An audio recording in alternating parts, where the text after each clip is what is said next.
I think the Western world is very attached to what I call spiritual, how would I say, athleticism. You become a spiritual athlete.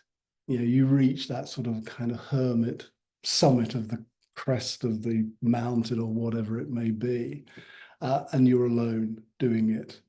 It's very, very individualistic. And I think part of the success of meditative traditions in the West and part of its downfall for me has been that emphasis.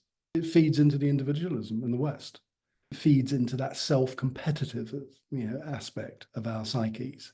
You want to do this and you want to become the best, and you sometimes have to take yourself off and you go into this isolated situation. And what are you doing it for? I mean, that's always been my big question with this. Why are you doing this practice?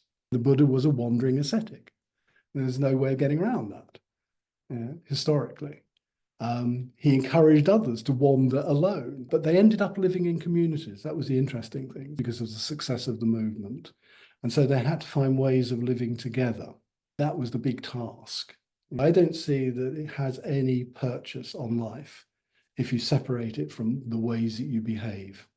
And that is all that the ethical is. And the primary issue for me is, how do you live in a community? What does it require of us? What are our responsibilities within this community?